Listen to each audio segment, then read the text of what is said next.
नाज़रीन, अमेरिका में इस वक्त सफ़ मातम है और वहाँ पे अब रोना धोना शुरू हो जाएगा। ट्रंप, आप समझिए कि अब आपको रोते धोते चीखते चंगाड़ते नज़र आएंगे। उसकी वजह क्या है? और फिर ये कि रूस ने कौन सा बदला लिया है अमेरिका से, रूस ने कौन सी इंटेलिजेंस ईरान को फ्राहम की है जिसने अमेरिका को हिला के रख दिया है। ये जंग जो है ये कितने दिन और जारी रह सकती है, इसमें मेरा तज्ज़िया क्या है, तज्ज़ियाती पेशन गोई मैं अपने आप को दूंगा या ताहिर। तो यहीं से शुरू करते हैं कि ये जो जंग है ये अब कुछ ज़्यादा देर मुझे चलती हुई नज़र नहीं आ रही, लेकिन ये जंग मैं आपको पहले भी बता रहा हूँ, ये पिछले दो जो एपिसोड हुए हैं यानी कि 2025 और 26 जो इससे पहले था और अब ये नए सिरे जो एग्रीमेंट के बाद है, इससे पहले जो जंग थी उससे कहीं ये जो अब शुरू हुई है, ये अब जो जारी है, ये बहुत सख्त जंग है। और ये वो जंग है जो नतीजा खेज़ होगी। नतीजा खेज़ इस लिहाज से है कि इससे पहले अमेरिका का बड़ा नुकसान हुआ, अमेरिका के जहाज़ गिरे, अमेरिका की तबाही हुई, अमेरिका का असला बहुत ज़ाया हुआ। ज़ाया हुआ मतलब ज़ाया से मुराद ये है कि उसके स्टॉक्स जो हैं असले के वो तकरीबन अब आधे से कम हो गए।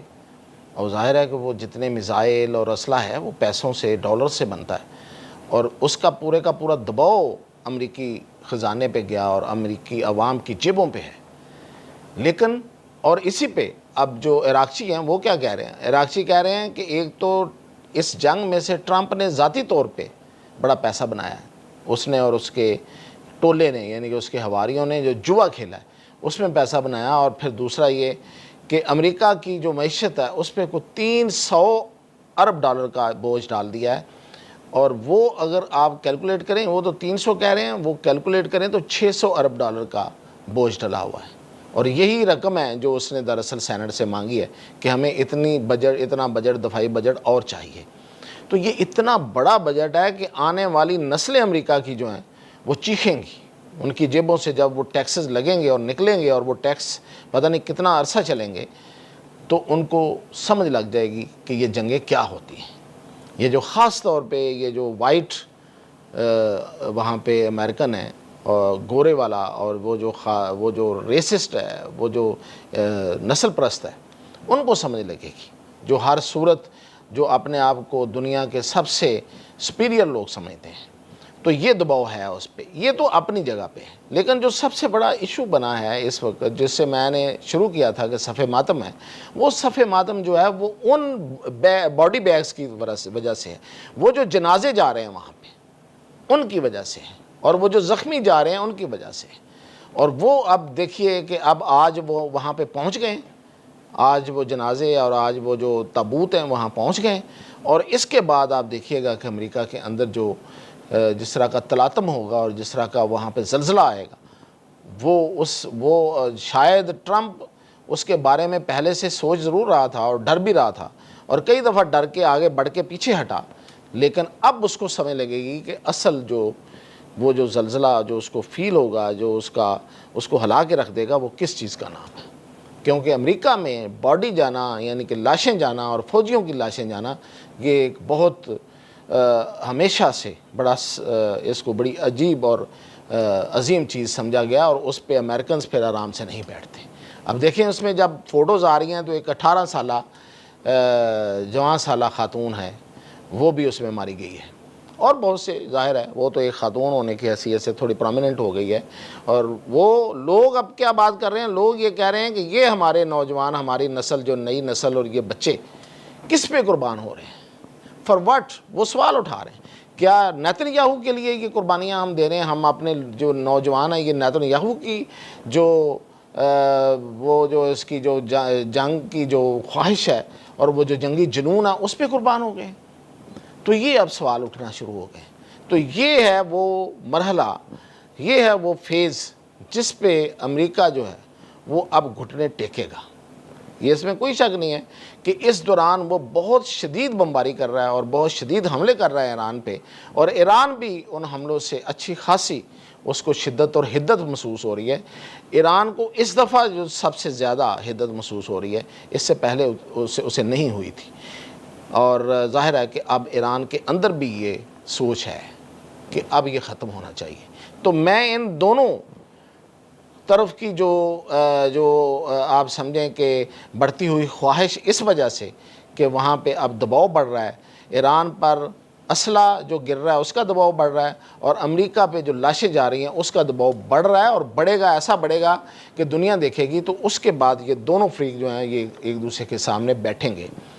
اب اس میں جو اہم خبر میں آپ سے وہ شیئر کر رہا تھا وہ یہ تھی کہ یہ جو حملے کیے ہیں خاص طور پہ اردن میں اور عراق میں ایران نے، اور اس میں ڈرون حملے ہیں، ڈرون شامل ہیں، صرف میزائل حملے نہیں ہیں، اور وہ بڑے ٹھیک نشانے پہ لگے ہیں، اور امریکی اس میں جو ہیں وہ نشانہ بنے ہیں. اب امریکی اتنے تو بولے نہیں ہیں کہ وہ آرام سے نشانہ بن جائیں.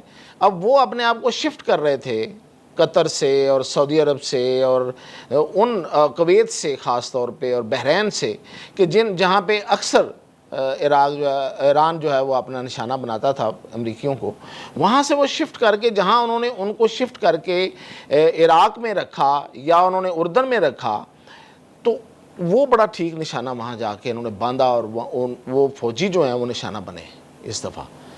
تو یہ انٹیلیجنس کس نے دی ہے؟ یہ ظاہر ہے کہ یہ ہم یہ تو نہیں کہہ سکتے، اب کوئی بھی نہیں کہہ سکتا کہ ایران کے پاس یہ صلاحیت ہے. یہ صلاحیت تو نہیں ہے. ہم پہلے دن سے بتا رہے ہیں آپ کو کہ یہ پوری کی پوری جنگ جو ہے یہ چین اور روس جو ہیں وہ پیچھے رہ کے لڑ رہے ہیں. لیکن چین اس وقت جو ہے وہ اس حد تک نہیں آ رہا، کیونکہ چین اس وقت پیچھے ہٹ چکا ہے. ابھی آپ دیکھیں کہ امریکہ جو ہے وہ چین سے رابطے کر رہا ہے، اور اس کو رابطے کرنے کی دو ہی ریزن ہوتی ہیں. ایک یہ ہوتا ہے کہ ظاہر ہے کہ ان کی اپنے ہی اس وقت پاؤں جل رہے ہیں، اور وہ بھاگے اب چین کی طرف گئے ہیں. لیکن جاتا تو بندہ اسی کی طرف ہے نا جہاں پہ اسے پتہ ہو کہ اس کو کوئی آگے سے ویلکم کہے گا یا اس کو کوئی اچھا رسپانس ملے گا. تو چین اب پیچھے ہٹا ہے. چین اس لیے ہٹا ہے کہ وہ اب اس جنگ کو بہت لمبا ہوتا ہوا نہیں دیکھنا چاہتا. نقصان ہو رہا ہے چین کا. چین کے اندر جو پیداواری صلاحیت ہے وہ کم ہوتی جا رہی ہے، اس کو انرجی کی ضرورت ہے، پیٹرول ڈیزل کی ضرورت ہے، اور وہ اسی رستے سے سب سے زیادہ اس کو ملتا ہے، اور وہ کم ہو رہا ہے. تو جب انرجی اور ڈیزل نہیں ملے گا تو آپ کی جو کارخانے ہیں، جو مشینیں ہیں، وہ نہیں چلیں گی. تو وہ اس طریقے سے اب ان کی جو پروڈکشن لیول ہے وہ کم ہونا شروع ہو گیا، اور چین اس میں بہت تشویش میں مبتلا ہے. یہی وجہ ہے کہ اس نے پاکستان کو بھی کہا ہے کہ جلدی کریں، یہ جو آپشن ہے اس کو فوری اویل کریں اور ان کو بٹھائیں. اور یہ جو مذاکرات اب اسلام آباد میں ہوئے ہیں جو اسکندر مومنی کے آنے پہ وزیر جو خارج داخلہ ہیں ایران کے، اس پہ تو وہ اسی وجہ سے ہوئے. تو اس میں اب روس جو ہے وہ اپنے بدلے لے رہا ہے، یوکرین والے بدلے لے رہا ہے، اور وہ سیٹلائٹ کی ساری ان کو موومنٹ جو امریکیوں کی ہے وہ ایگزیکٹلی ان کو کر رہا ہے، اور وہ ان پہ تاک کے نشانے لگا رہے ہیں، اور ان کے فوجی مر رہے ہیں، ان کے خاص جو ٹھکانے ہیں اور ان کی جو اہم تنصیبات ہیں اور فوجی تنصیبات ہیں جن میں حساس اکوپمنٹ پڑا ہوا اور بڑے بڑے طیارے ہیں، اور ان کی خاص طور پہ جو فوجی ہیں وہ مرے ہیں. تو یہ دراصل روس نے کیا ہے. اور اس وقت سی آئی اے کو پتہ ہے سارا. خبر اس وقت یہ نکالی گئی ہے کہ سی آئی اے تحقیق کر رہی ہے. حالانکہ تحقیق کیا کر رہی ہیں ایک تو سب کو پتہ ہے، دوسری بات یہ کہ سی آئی اے کے اتنے تو اب ذرائع ابھی ہیں کہ وہ ہم سے پہلے سمجھ لیتے ہیں. تو ابھی خبر دینے کا مقصد یہ ہے کہ پھر کچھ دنوں بعد پھر ہلکی نکالتے ہوئے یہ کہا جائے گا کہ ہاں روس ہی ہے جس نے مدد کی ہے. تو خبر تو آلریڈی نکلی ہوئی ہے، سب کو پتہ ہے. لیکن پھر ایسی خبریں چھپا کے تو اور پھر حبس بڑھتا ہے اور سوسائٹی میں سفوکیشن ہوتی ہے. تو اس کو وینٹ آؤٹ بھی تو کرنا ہوتا ہے نا کہ دیکھیں ہم صرف ایران سے تھوڑا لڑ رہے ہیں، وہ تو اس کے پیچھے روس لڑ رہا ہے. تو یہ بھی تو ایک بہانہ دینا ہے نا. تو اس لیے یہ خبر اب آہستہ آہستہ انہوں نے اس کی طرف جانا شروع کر دیا. لیکن میں نے آپ کو پہلے بتا دیا ہے کہ روس ہے جس نے یہ ساری انٹیلیجنس دی ہے، اور اب امریکہ میں جو ہوگا وہ آپ بھی دیکھیں گے، میں بھی دیکھوں گا. اجازت دیجیے.